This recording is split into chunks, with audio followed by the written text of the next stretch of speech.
You're listening to Fund Shack.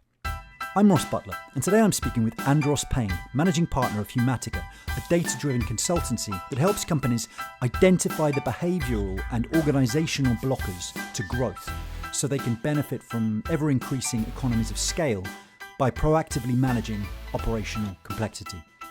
Whether you're a private equity value creation professional or a business executive who wants to break your company through to the next level of growth, this one's for you. Andros, welcome to Fund Shack. I'm really looking forward to this discussion because it's on a topic that seems to have so much value potential that gets left on the table. And it's also really relevant to private equity value creators for sure, but also anyone that wants to build their business from, medium to large, from good to great. And we're going to talk about organizational effectiveness. And the thing about these types of topics, I think, is that often they're either one of two things. They go down the kind of the cultural leadership route and become a little bit wishy-washy, or they can do the opposite of that and they can become about technique, like pricing strategy or whatever. And when we met up a few months ago and you showed me what Humatica does, it really impressed me because I think what you'd done with organizational effectiveness is that you'd applied a methodology that was transparent to something that I think most of the time people think is just too human and too messy to take a kind of a scientific, analytical approach to. And so I wonder if you could begin by just basically telling us what Humatica does and how you do it.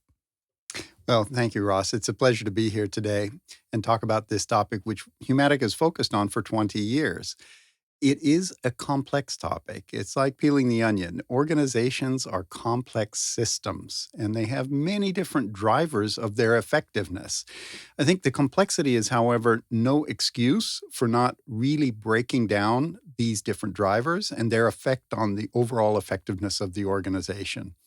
So that's what Humatica has been doing, is really deconstructing what are these drivers? Are they, simple behavioral patterns of senior leaders and the way that they communicate, which obviously has an impact on the overall effectiveness of the organization? Or are they more hard factor things like the structure that affects the behaviors and also the organizational effectiveness? So a lot of different drivers, and categorizing these and also quantifying them is what we see brings transparency and also an objective discussion about where are the needles in the haystack that we need to resolve in order to get the most out of an organization.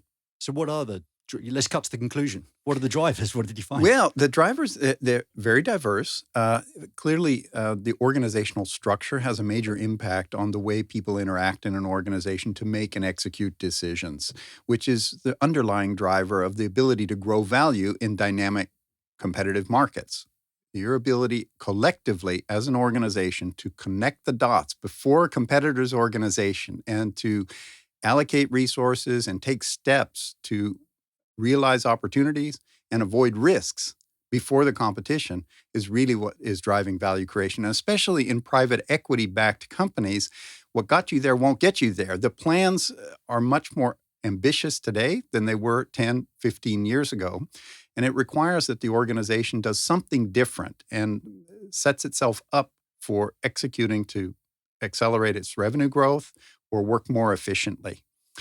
So the drivers of that they're categorized into a few different categories. One is really around the fundamentals of what's the org structure, what are the organization of different roles in the company, are they clear to people? What's the physical setup even? And what's the underlying IT infrastructure that allows the right collaboration to be able to connect the dots, make decisions, and execute them quickly?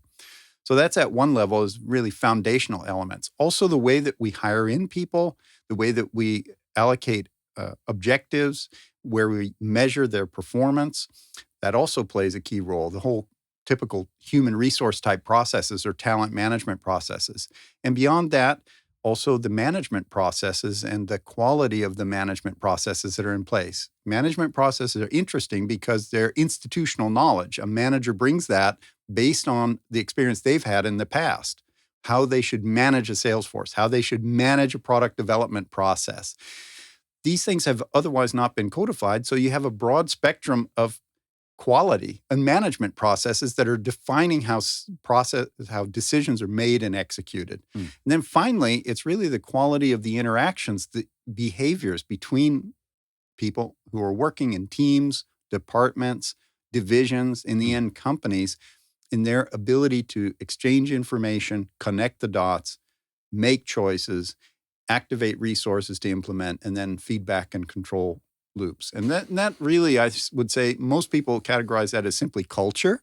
But what is important is to select out of all the behaviors which could define culture, those that are driving the ability to make and execute decisions. How have you done that? Because anyone, I could, or a management consultant could come up with that laundry list of things that are drivers. And maybe you did. You had them as hypotheses 20 years ago. But where are you now? Correct. Yeah. What's important is how have you actually been able to measure these things? So with regard to management processes, truly codifying what best practice management processes look like in all functions, and for different industries, different management processes are critical. So this is something that we as Humatica have done, is codify what best practice management processes look like. This allows us to ask very simple questions for managers that are non-threatening and let them explain the management process that they have established and that they think is needed to be able to execute a value creation plan. And they may do that with great pride in what they've developed. However, the maturity of the management process that they have developed may not be adequate for executing a new value creation plan based on our understanding of what best practice in that situation looks like. So that is a toolkit. That is the codification of what best practice management processes look like that helps to quickly identify where do we have immature processes given where the company needs to go. That's one key tool. Can I just ask, how do you establish best practice? What we're doing is identifying where we have immature management processes, which are outliers. Sorry, could I rephrase my question? Yeah. Not how do you establish best practice, but how do you find out what the best practice benchmark is? How do you know what's subpar? Yeah, that is because over the years we have focused on codifying management processes. So over all the projects that we've done, which is roughly 400 projects in hundreds of buyouts, we have seen examples of absolutely best practice management processes and systematically codified these, cataloged them over time. So you got this database of what good looks like. Exactly. And that allows us to work from that database to identify, okay, where do we have a firm or a department that is nowhere near adequate in terms of the management process that's established? And that can be simple things like a sales organization which has no sales support through a CRM. I mean, this is the most basic thing, but these are the areas where we identifying these outliers where the immaturity of the process is clearly not indicating it's not adequate for executing a value creation plan that you have. So that's one tool. Another tool is behavioral benchmarking. So we've really codified the specific behaviors that take place in teams and organizations that are driving this collective ability to make and implement decisions. So these are generally best practice behaviors that you find in teams. We can give you some examples. Our action items documented before in meetings that we have, commitments that people make, are these followed up on? Do meetings have agendas? These are very basic behaviors. Obviously, outstanding leaders, they enforce and bring in these behaviors in the teams that they're leading. But there's a huge variance, and some leaders may not feel comfortable asking someone to verbally commit to an action item in front of other people. But if you don't do that, then the next time you show up, it won't be done, most likely. So it's these kinds of very specific behaviors that are driving the ability of a group to make and execute decisions that we have codified over the 20 years. And we have a database with a Gaussian distribution for these best practice behaviors. And that allows us, through a simple survey technique, to bottom-up benchmark the quality of behaviors in every single team and to identify outlying dysfunctional behaviors in a team. Because the behaviors are so concrete that we're measuring, we can tie those negative outliers to specific improvement tips for the leader of that team that they Right. can implement and improve the performance of their team. So this applies to teams. Does it apply to individual officer positions as well? It does. Essentially, every team that has a minimum of 3 people in it, just for the protection of the anonymity of any individual responses, then we can have a statistically significant benchmark on the quality of these behaviors, driving the ability to make and execute decisions for every single team. That is, for every single leader Okay. at all levels. So could you give me an example of a study that you've done where someone's had an aha moment, either about themselves as an officer or about their team and how it works? Yeah, happy to do so, Ross, because this is absolutely insightful transparency that most people don't have when they're confronted with these hard facts about the behaviors that, for example, a leader is creating in the teams that they're leading. That in itself can contribute to a significant behavioral change of the leader to improve their performance. So, we recently had a case where a company that was having multiple separate business units, a vertically integrated software firm, and some challenges with bringing new products to market and slower decision making that was inhibiting their ability to bring these new updates to market. So, with doing this behavioral benchmarking, it became clear that there was a real concentration of the decision making, upward delegation of decision making to the most senior executive. That is, the decisions which should be delegated, which should have been made at a lower level, were being upward delegated, and that took too much time to actually make a decision. Now, when you have the statistically significant evidence for all the direct reports to the CEO that there are 3 to 5% outlier on a probability distribution of that behavior, so it's a significant outlier, then that in itself was a wake-up call and really a realization that more delegation was needed to enable the rest of the team to make the right decisions faster and be able to bring features more quickly to market. There's kind of two facets to this, I think. One is finding out what the problem is, and the other is kind of objectively identifying it. Because I kind of think, so the traditional way of doing this, and this is your starting point, is a survey, just asking people what they think. And my limited experience of working in organizations is people tend to know where the dysfunction is and what the problem is. The difficulty is that it feels just like their opinion, and kind of what are you going to do about it, particularly if it's sensitive, like, my opinion and yours, you're a bad boss, because that's not constructive. And so sometimes you know what the problem is, you just need an objective way of articulating it. How often actually does your methodology find problems that people actually didn't know exist? It's a great question. And actually, there are 2 outcomes. One is normally there was a suspicion, but because of imperfect information, asymmetric information about the quality of behaviors and the quality of the management processes, it couldn't be pinpointed. Yeah. So there's a real confirmation in hard facts that indeed a suspected issue was in fact an issue.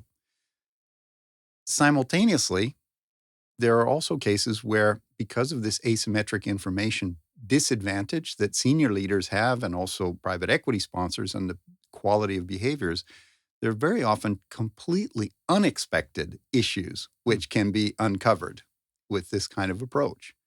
And in some extreme cases, even malfeasance. Private equity managers, they infamously have one button to press, and that is to change the management team. And they don't like to do it, but it's kind of like that's a key lever and always has been. And you mentioned kind of pinpointing a problem. I've got to confess, I've read your latest Real Deals article. I do some research for these podcasts, and you mentioned the cost of changing management. Now, surely if you're able to pinpoint a problem, then maybe you can offset that and see if you can resolve it. And that's surely preferable. Absolutely, especially in markets where the IRR is really important in how fast we can realize a reasonable return. Because if we have to replace a manager, that causes delay. Yeah, we normally understand that we have to replace the manager after giving 6 to 12 months of experience. Yeah. and then the recruitment process, and then onboarding. And it's also not without risk to bring in somebody. And what do we want from an experienced manager? What we're buying is their competence to be able to align all these organizational drivers to execute the plan. Yeah. We're expecting that they bring the institutional knowledge with them of what best practice management processes look like in the key areas. So if we can pragmatically identify the underlying management process or behavioral issues, make that transparent, fact-based approach, very objective, then we give the manager a chance to focus on those particular things which are preventing them from being successful. And we've seen tremendous cases of managers who have embraced the transparency genuinely, changed their behavior in some cases significantly, immediately. I mean, the cost, the return on investment of that kind of behavioral change in a senior leader is enormous, because they can do it from one day to the next if they're aware of what the issue is and what kind of problems that's causing in their organization. So skip-level communications is a concrete example. A manager that doesn't do any skip-level communications in their organization runs a risk of getting isolated in the information that they're... Are you speaking to people that aren't his direct Yeah, reports? exactly. Right. Yeah, or listening to them in particular. Yeah. So it's these kinds of simple things that can have a huge impact on the organization as a whole, and it's much preferred to wholesale change of a leader. In some cases, that is the only option. However, as you rightly say, if you can avoid it through transparency and an understanding of where the bottlenecks are specifically, that's fantastic. Implementing a new management process is not rocket science. If a management team can be made aware of what best practice in perhaps even another industry, but same kind of challenge, then they can adopt it quickly. See, the other thing is changing management. It's a very blunt tool, and kind of inherent in it is the admission that you don't actually know what the problem is. And so just changing everything, well, it changes everything, and maybe that will fix it. But it's kind of a risk, because maybe it's not like private equity firms tend to have weak management in the first place. They're all strong managers, but they might have a few blind spots. There might be things that are just difficult to identify. And so, surely targeting the problem is, or identifying it at least, and giving that person a chance makes sense. Yeah. Oh, you're absolutely spot on. And I would say over the last 20 years, as there's been much more competition in private equity and the value creation plans have systematically become more challenging for management teams, this topic of what got you there won't get you there. That is that a management process, which may have been fit for purpose in a first initial buyout, for the secondary, where they're going to expand internationally and grow the scope of the company through M&A, then there are certain management processes which the previously successful management had just not gotten exposure to. Yes. And that's where pinpointing, as you say, where exactly are the issues in the way things are being managed, behavioral traits, allows you to focus on those and also improve them without having to wholesale change the management. And of course, I'm thinking primarily of like the tops, the senior leadership. But actually, as you've kind of mentioned, you go deeper right down into middle management. Is that what we're looking at? Absolutely. Because this was also one of the insights, is that that's where the rubber really hits the road, is in the middle management. Because the senior executive, that's a limited set of people. If you can change that set fairly quickly, has a huge impact on the organization, can be positive or negative, or they can change their behavior. That's relatively simple at the senior level because of a limited number of people. But when you go to hundreds and hundreds of middle managers that have to translate whatever that change is at the senior level into frontline behavioral change in order to get the benefits, that's where the rubber hits the road. So being able to provide transparency to middle managers at every level, every location, every function on how they can improve their management and leadership behaviors, we see as one of the key catalysts to accelerate the whole change process and also de-risk the implementation of the value creation plan. I mean, private equity firms tend to be fairly leanly resourced, and their relationship tends to be with a board level and with the senior management. So the idea that you can influence for the better middle management is great, but are private equity teams, it still requires presumably some form of expertise internally. Do you think that private equity firms, are they investing in that kind of resource? Do they have that kind of resource? Absolutely. They have been investing in it in operating teams and operating partners who many times have leadership experience in the past and really are able to understand the implications of strategic changes on how the organization needs to perform, what's expected of managers. And I think that's been a significant change in private equity over the 20 years since Humatica was founded. Is not unexpected, but a steadily more assertive approach of the funds to helping the management teams to succeed. And once you've identified these problems, I mean, it's one thing knowing the problem, but then you've kind of got to do something about it and change. Is that where you kind of wash your hands of things, or? Well, many consultants do wash their hands of things at that point, Ross. But interestingly, when looking at the knowledge organization and how it's functioning, the biggest challenge is to find the weakest links. That is the biggest challenge, yeah, and that's where our analytics are very helpful. These weakest links can be such simple things in the end. As I said, example of just changing the communications pattern of a senior leader. If they're made aware of it, they can change quickly.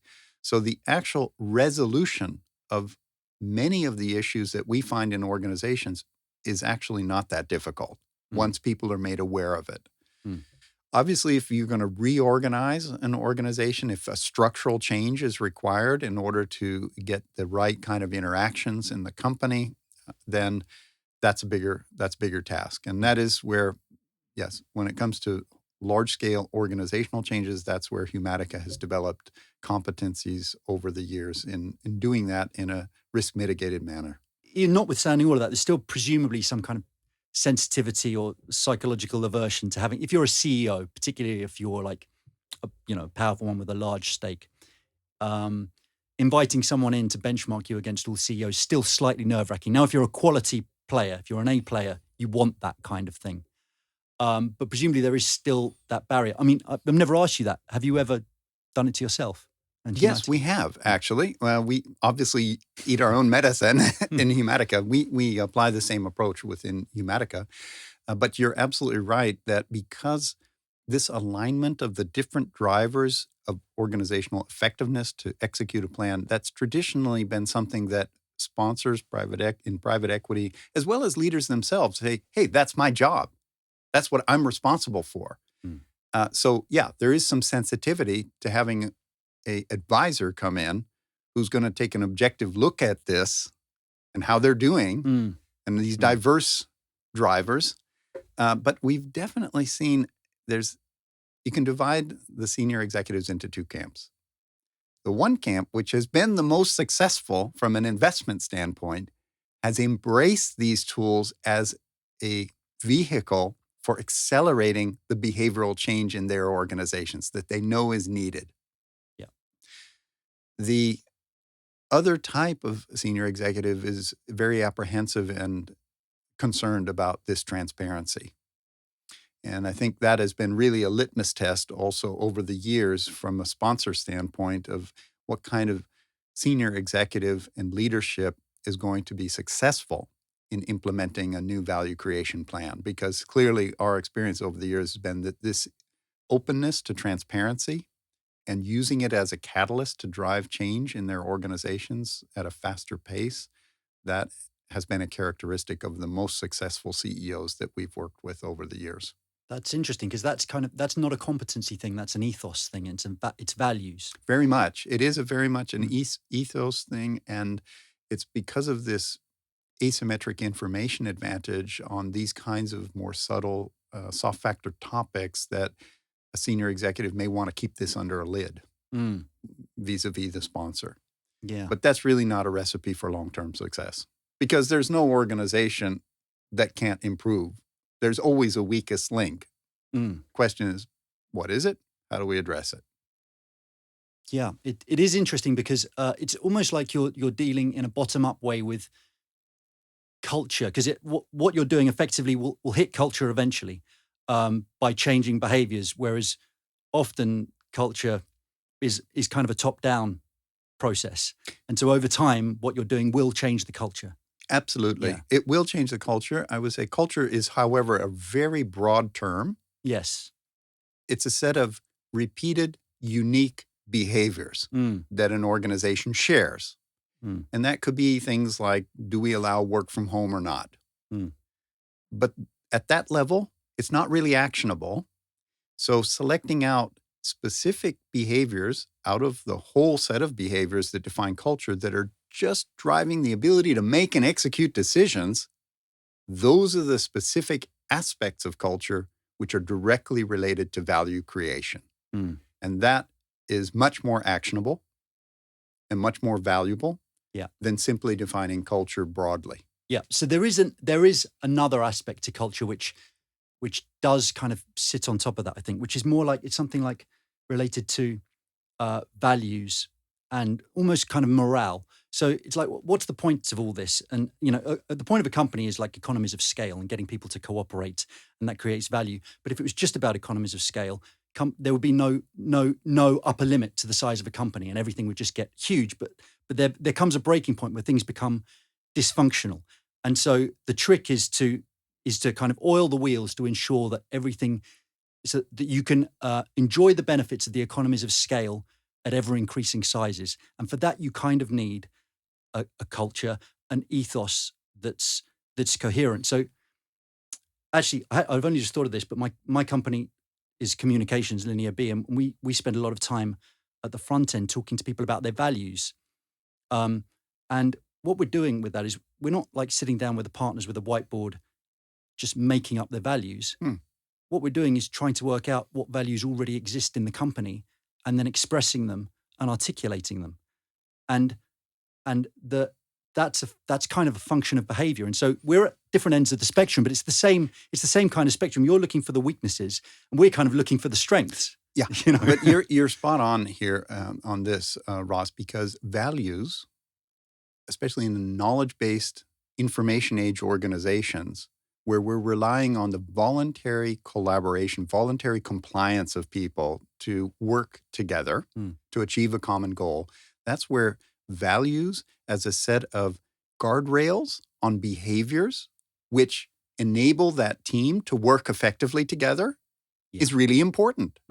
It's not telling everybody exactly how they have to work, because you can't do that with knowledge workers, because they are executing on logical thinking, structured approach, good communications. They need freedom, but we need to get them all operating in a relatively similar way in order to be able to achieve something together. I'd say it's not just guardrails, it's guardrails and kind of a defining vision at the front as well. Clearly. That's where a sense of purpose is becoming much more important. But these are all elements and drivers of organizational effectiveness of knowledge-based organizations. And I would say you're spot on that there are, especially with knowledge-based organizations, where you're relying on the interaction between different specialists that have specific know-how and pattern recognition, either from their academic training or their experience to work together, that you truly have diseconomies of scale in their ability to work effectively together, the larger the organization is. This goes up with each person that's added. It's the complexity goes up geometrically, just from a mathematics standpoint.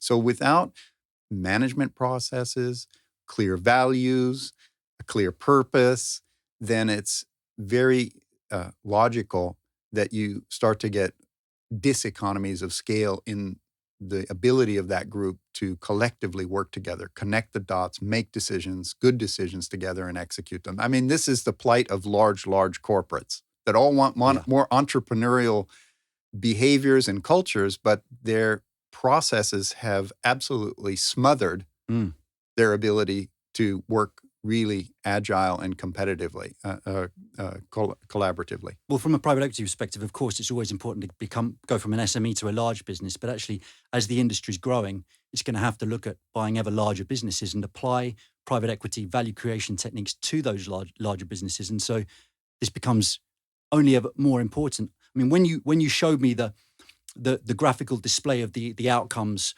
of your benchmarking exercise, I was like, well, this is like kind of like the holy grail of private equity value creation, because everything else you can talk about in very specific analytical terms, from leverage right through to pricing and so on.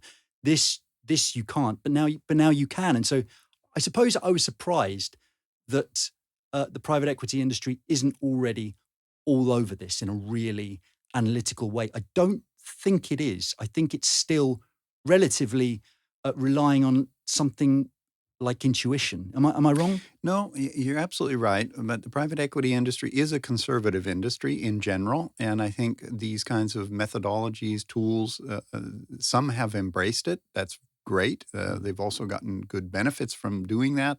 But it does take time to understand how these concepts also fit together of system analysis and behavioral benchmarking and codifying specific management processes and how that can be used to identify real bottlenecks and resolve them. Yeah. So what's your background? Because you don't speak like the average management consultant. Thank you. I take that as a great compliment. Diverse background, but essentially systems analysis and system engineering, both as an electrical engineer who studied signal processing and as a mechanical engineer who studied control theory and things like feedback loops to control dynamic systems, like the system in an airplane that's flying in a turbulent environment. Same sort of thing. You've got organizations that are flying in turbulent competitive environments.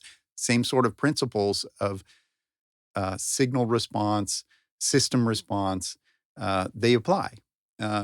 Obviously differently than directly in a purely technical technology system. It's like an engineering mindset you're taking. Yeah, to absolutely. something That is exactly what we've done. A very rigorous engineering mindset to breaking down the diverse drivers or inhibitors of organizational effectiveness, of which behavior between people is critical, as well as the maturity of the management processes. But yeah, I think from background, it's actually obvious what we do if you've studied system engineering and you've worked with many different companies, both large firms and small firms, and seen how differently people interact, quote, different cultures that either enable them to act quickly before the competition or are completely debilitating and they can't change. And really putting hard facts around that is obvious. It's a system analysis challenge. Yeah. So is everyone going to start doing it your way? I think the approach to benchmarking the productivity of knowledge organizations that we've developed is the only way to measure productivity of knowledge-based organizations. It's not the Frederick Taylor stopwatch in looking at productivity in terms of traditional approach, but rather what is the collective ability of an organization to connect the dots, make decisions, and implement them better and faster than their competitors. And that is very much driven by specific behaviors, which we have now over the 20 years codified.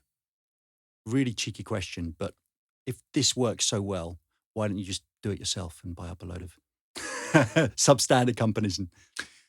It's a great question, Ross. We have had cases where there are severely undermanaged firms that are non-core firms and have been able to apply these approaches. And thankfully, that has delivered exactly what we would have expected in a severely undermanaged company, is rapid turnaround and benefits. So these kind of failing companies have been passed on to you and you've been able to... That is correct. Do your magic with that. That is correct. Yeah, yes. I mean, just going back to my point about this being core to private equity, the other thing that I feel is core to private equity that's exactly in this domain is governance. People don't talk about governance a lot, at least when they're talking about private equity in the external world. But I kind of think that you could describe private equity as a system of governance. That's what it is. And this is governance, not just between shareholder and executive, but between kind of executive and other layers of executive. So, I'm just want to kind of restate that point, that this is fundamental. It's core to... It is absolutely fundamental to success in any kind of market where you have limited resources and you're in competition with others in that market. And I agree with you completely that one of the benefits of private equity that it's delivered to society is a superior governance structure that is entrepreneurial governance for example, companies that have kind of lost their way in proper governance through being part of a very large corporation or other reasons from where these companies came from. But installing proper governance is fundamental to being successful, systematically making and executing decisions, good decisions, relies on good governance. And it's not just at the board level with the senior management. It's good governance in how are we managing our sales force? How are we making decisions about what kind of customers our sales team should actually go visit next week? How do we govern those decisions? Are we governing those decisions in a way that is superior to our competitors? Because if we are, we systematically have an advantage over them. And so, yes, governance, ESG, and the G element of ESG, clearly a huge topic, and a huge topic that is going to be very sustainable for a long time, because we're nowhere near having codified what best practice governance is throughout organizations. I think Humatica is on that journey, but there's still a very long ways to go. Well, it is a huge topic, and I'd love to talk more with you on it. Unfortunately, we're both a little bit pressed for time today, but that was a fascinating kind of introduction and insight to kind of a very different way of doing things. So thanks very much, Andros. Thank you, Ross. You've been listening to the Fund Shack podcast. It's the private capital channel for alternative investment professionals. This podcast was designed and produced by Linear B Group, a leading content marketing agency focused on financial and professional services. Thanks for listening.